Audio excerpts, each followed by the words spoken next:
At 2:37 a.m., he woke up. The smell came first. Rot, swamp water, death.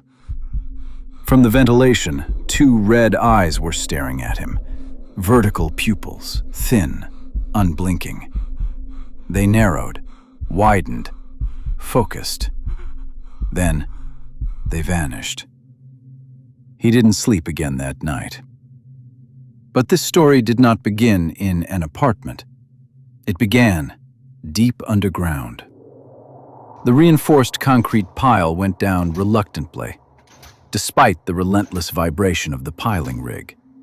The machine strained, rattled, howled, but the pile barely moved. Then, once it reached roughly a third of its depth, it suddenly slipped downward, with surprising ease. After that, it sank almost effortlessly, as if the earth itself had opened to receive it. The cabin door burst open. A heavy-set operator with fiery red sideburns leaned out. Spotting the site supervisor, he shouted over the noise, "Tom, this is the third pile already.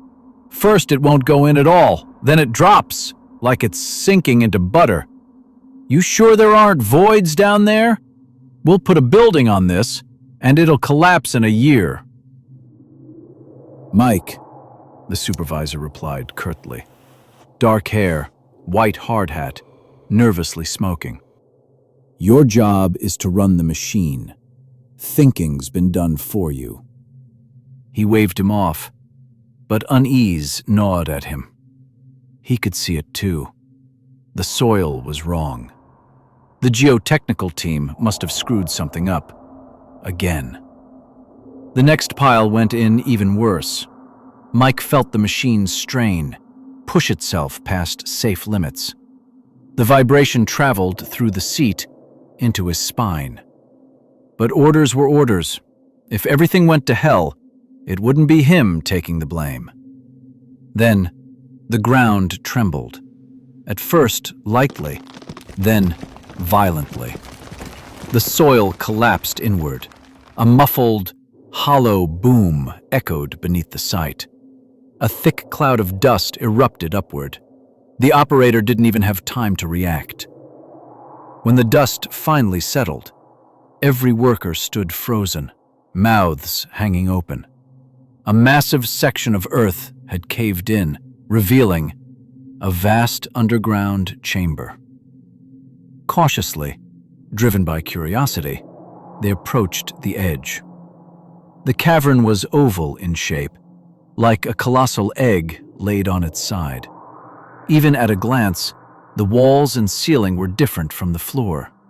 Denser, paler, almost white, as if reinforced with concrete. Covering the walls, and especially the floor, was a vivid neon green slime. The worker closest to the edge leaned forward, sniffed, then recoiled instantly, swearing loudly, clamping a hand over his nose, staggering backward. The stench was overpowering. Swamp rot, ammonia, decay. But the most astonishing thing lay at the center of the chamber. On a low mound rested something resembling the fractured shell of a gigantic egg. Only the blunt end remained intact. Beige shards lay scattered around it, like broken tiles. Some workers joked nervously, "Dinosaurs." Others laughed, "Aliens, mutants." A few remained silent, watching, unwilling to speculate. Then, the youngest laborer screamed. He pointed toward a dark passage on the far side of the chamber, his finger trembling. He stammered, said something had looked at him from the darkness. Two red eyes with elongated pupils, like a snake's. No one believed him. They laughed. Several days later, a 5-story apartment block near the construction site became the scene of something far worse. Residents called emergency services, complaining about a foul, swampy odor. It seeped from apartment 12. The occupant was quiet, early 30s, polite, athletic, a car mechanic, regular at the gym, didn't drink, didn't argue, didn't cause trouble. Even his music stopped exactly at 9 every evening. When firefighters forced the door open, the stench became unbearable. Eyes watered instantly. Inside the living room, lying in an enormous puddle of green slime, was a human skeleton, perfectly preserved. The bones were unnaturally white, as though soaked in acid. The remains lay face down, arms along the body, as if the man had simply gone to sleep and never woken up. His flesh and organs were gone, vanished without trace. Later, it was confirmed. The skeleton belonged to the apartment's owner. The most baffling detail: the door had been locked from the inside.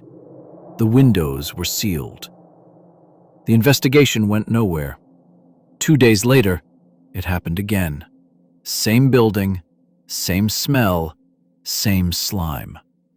This time, the skeleton was found sitting against a bedroom wall, legs stretched forward.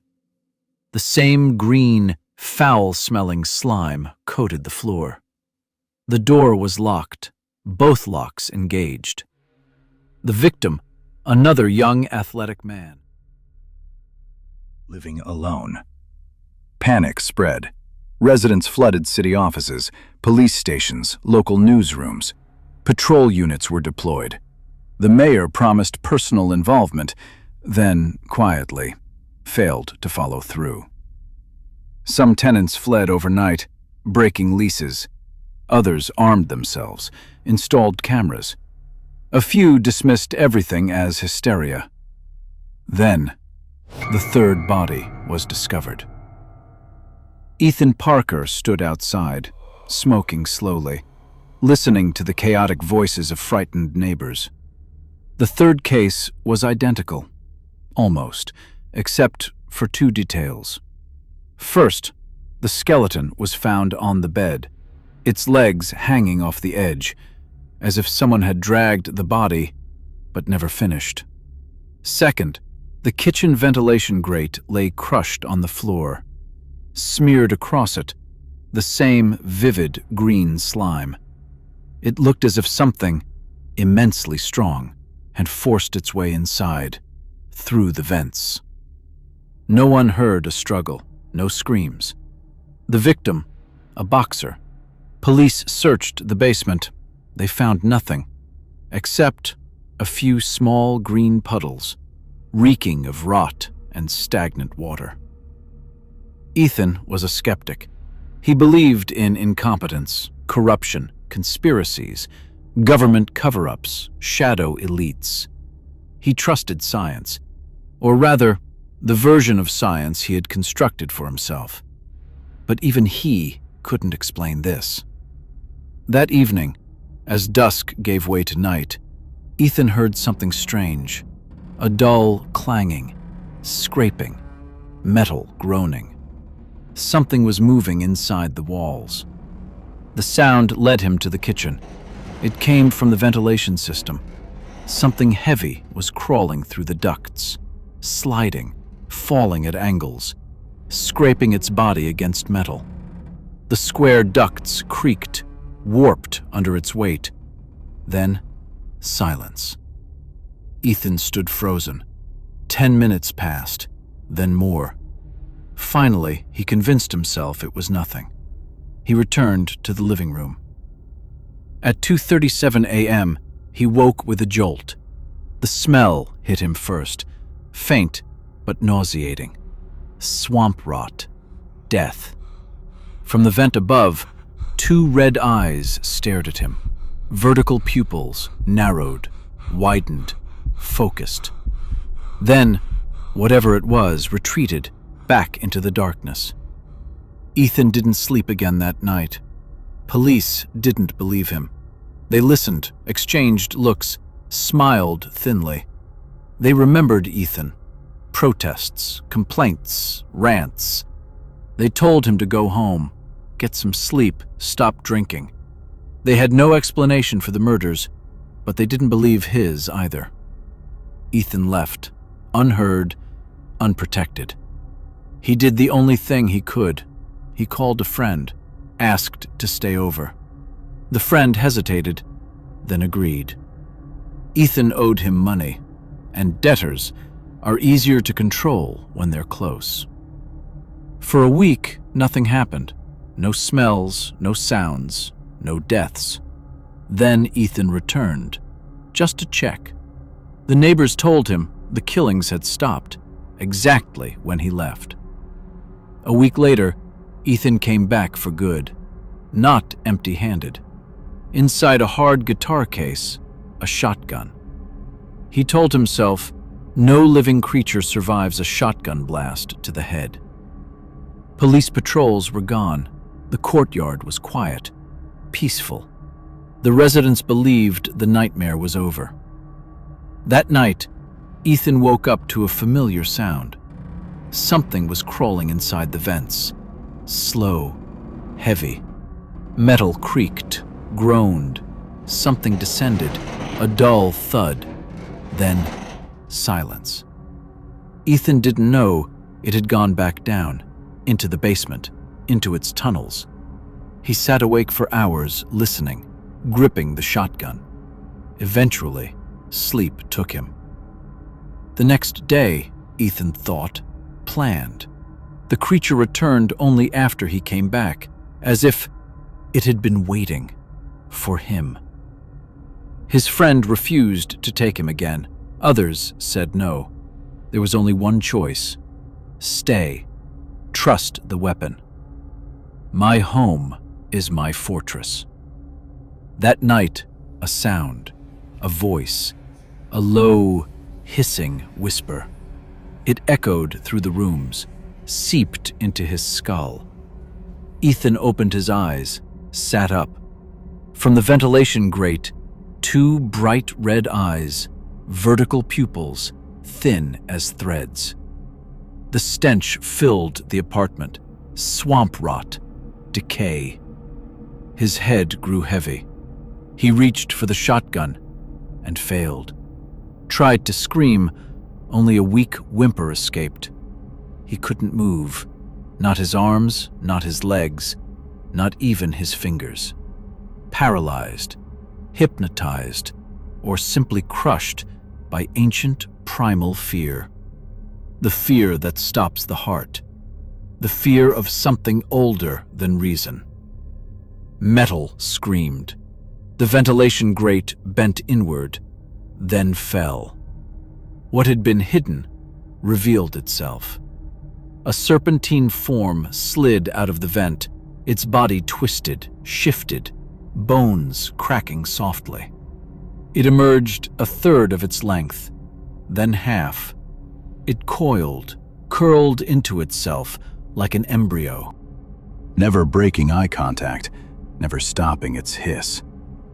Green slime dripped onto the table, then the floor.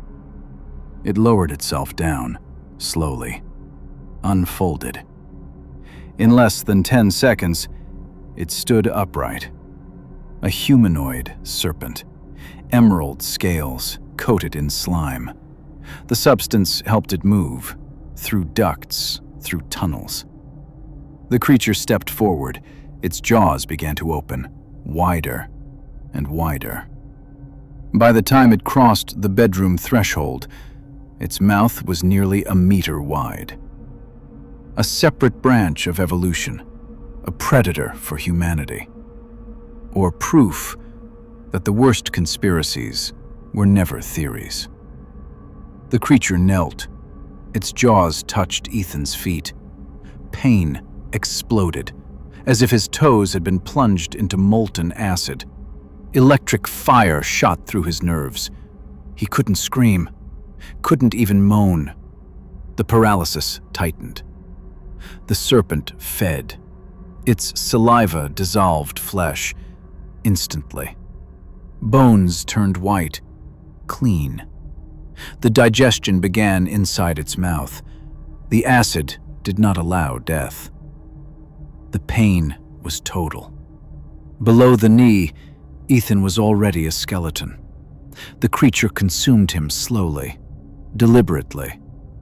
He remained conscious, aware. He understood everything. The serpent was unstoppable. You could only flee, never return. Ethan had returned. He died of shock when the creature reached his organs. The serpent quickened. It disliked dead meat. When it finished, it stood, its body swollen, distended, like an overfilled bladder. Then, it contracted rapidly. The creature opened its jaws and regurgitated a pristine white skeleton. The remains collapsed onto the floor. The shotgun fell, struck the skull, cracked it. The weapon, useless. The creature left, the way it had come, down, into the basement, into the tunnels. There, it entered dormancy. It had consumed what it needed: protein, hormones. It chose its victims by scent, watched them from the vents. Like a roundworm, it began to change. Its sex shifted. It impregnated itself without waking, carried the offspring in hibernation, only opening its eyes before birth. It laid one enormous egg, then changed again, returned to male. It expanded the chamber, coated the walls with acidic secretion. The earth hardened, turned white. On the floor, a weaker compound. The creature hunted rats, strays, cats, drained them, rolled the remains into spheres, carefully placed them around the egg. It did not look back. It left to hunt again. When the egg hatched, the offspring would feed on slime, on preserved flesh, and when it grew, it would hunt humans. The city would never know, until it fed again.